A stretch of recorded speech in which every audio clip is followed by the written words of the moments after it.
One of the first topics I wanted to get into here is onboard air. One thing that I spent a ton of time searching about was adding a tank and compressor to my truck for onboard air. On our road trips, proper tire pressures are key to safety, okay? Both in the truck and on the trailer itself. And one of the things that we would notice on our trips is that you wake up in the morning and in some of these spots it's downright cold. I mean, we were in Yellowstone once and it was late July, but in the morning, I mean, it was like 48 degrees outside. We were leaving Yellowstone, we got on the road, so in the morning I had to air the tires down because there was so much pressure just relative to the temperature outside.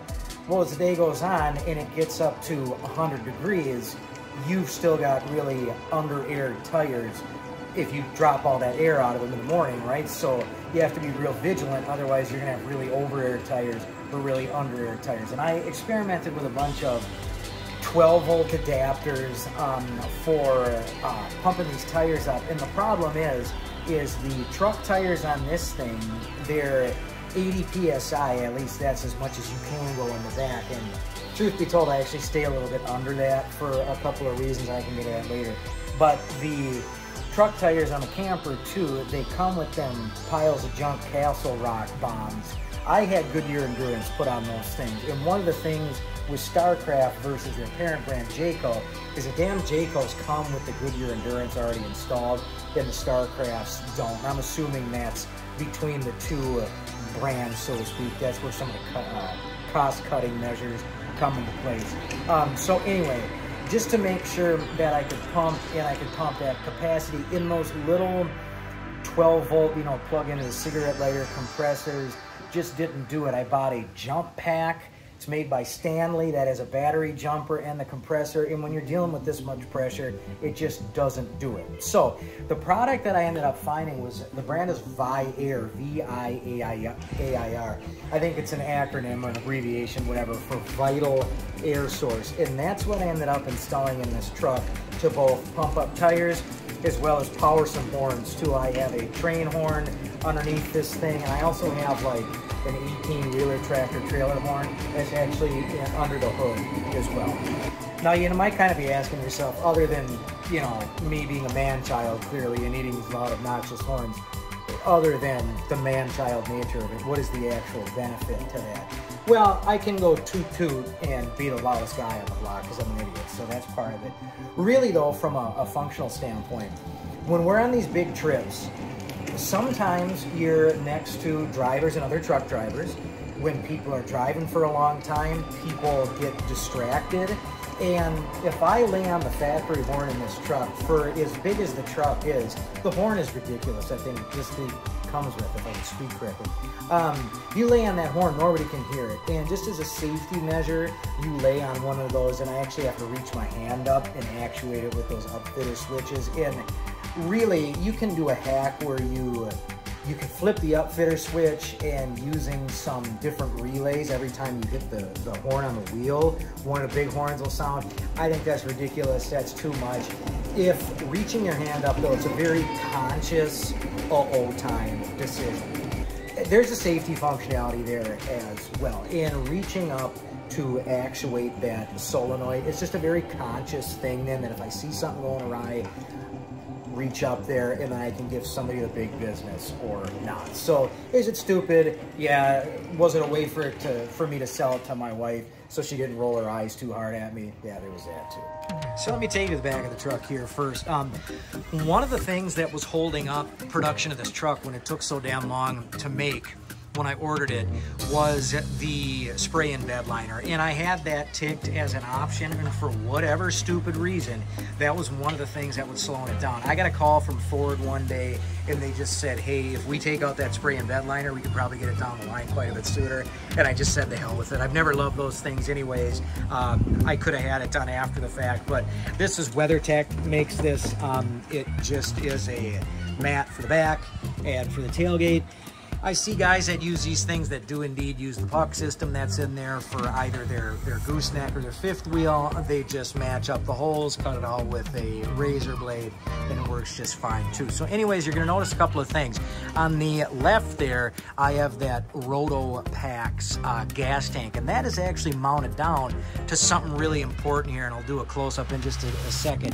There's a company out there called BuiltRight Industries, and they make these molly panels, and they're kind of expensive, but they're really cool though, in that they use Ford's box link factory system to install into, and then you can lash a bunch of crap to these molly panels, including that gas tank.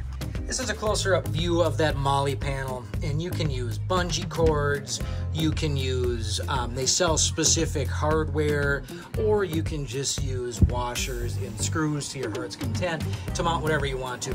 Now, you're gonna notice that I have the in-bed 7-pin connector. Again, we don't end up using that thing because we have the travel trailer versus the fifth wheel. But this came with a plate, so if your truck doesn't have that, you can put the plate in. I have it, and who knows, maybe sooner than later we'll upgrade to that fifth wheel, so win-win. On the other side here is where I have that VIAIR air compressor. So there's a molly panel here, and you're gonna notice that there's one in the back too. And you can actually get them as well that mounts to the cab wall of the truck. That one is really expensive though, so I opted not to do it right now. But you're gonna notice a few things on this molly panel here.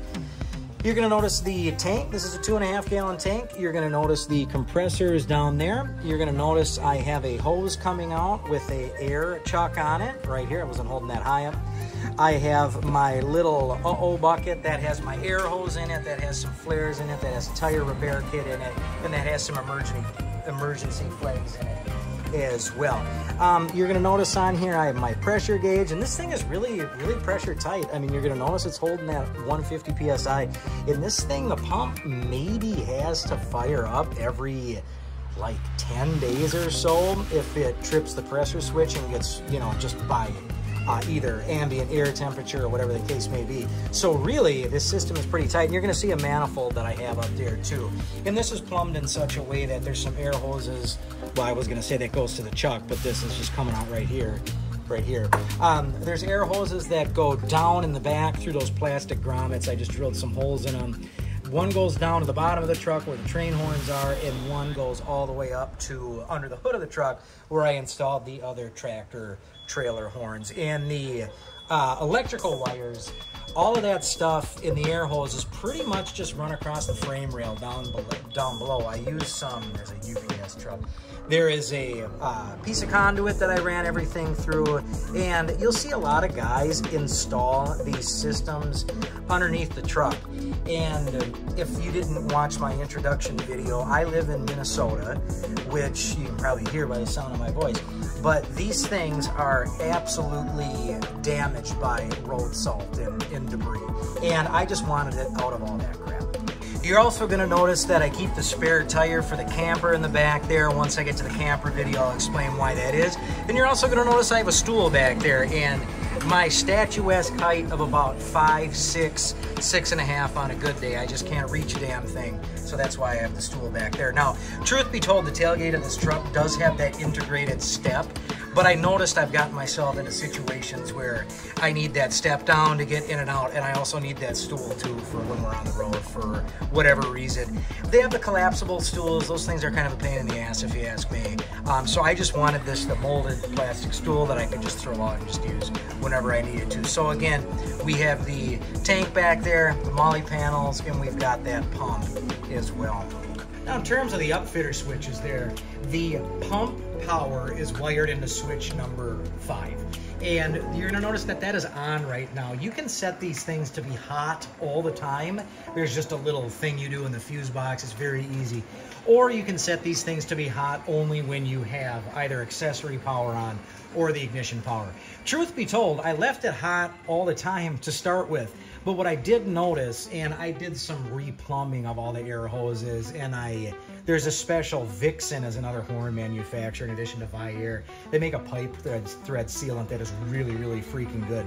I think what happened before, it was leaking. The pump was turning on every, 10 minutes or so, and it just toasted the battery out in this thing. So that was stupid. That was a noob mistake on my part. I just wasn't thinking about it. So it uses switch number 5, and it only runs when the ignition is on.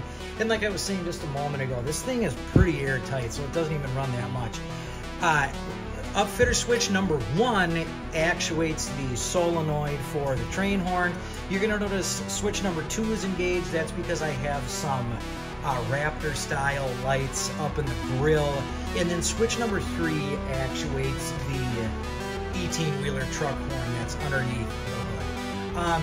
I've thought about switching 2 and 3, you know what I'm saying, so that I didn't have to reach way over for that truck horn.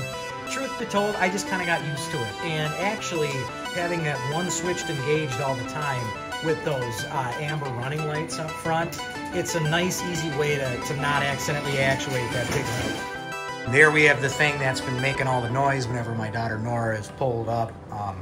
She loves that thing. She rides the pants off of it in the cul-de-sac with the kids. So I hope you enjoyed listening to that too. That's that. Thank you for tuning in. I hope you learned at least a little something about those BuiltRight Industry Molly panels. I would recommend those at the drop of a hat. They're awesome. I want to say that set for the big ones in the front on each side and then the little ones in the rear, I want to say that set, it came with the mounting hardware, was maybe $500. You can get sets that come with like straps for like putting a fire extinguisher there, or shovels if you're off-roading, and I don't off-road with this. This is the Street Queen is what that SOB is. You're gonna hear Nora's thing fire up again because Nora's irritating. Just teasing, she's not irritating, I love her. She's a little irritating. About $500 or so just for the main pack. You could get the accessories, like I was saying before I was interrupted there. I don't do the off-roading. This is a Street Queen, so there you have it. I want to say that VIAIR system was for the pump in that 2.5 gallon tank. I want to say that was about $700 or so. It was so easy to put together on that BuiltRight Industry thing. The RotoPax can, I want to say the can was $100, which is kind of spendy for a gas can, but boy, it looks really safe and impact resistant. And I'll tell you what too, when you fill that thing up with gas and when you tighten it up, you smell no fumes, you smell nothing. In the mount that can actually goes onto, I want to say it was like $50 too. So not the cheapest stuff in the world, but definitely I foresee it being around a long time, especially that it's weatherproofed in the bed of that truck. Hope you learned something. Thanks for tuning in. Rick out.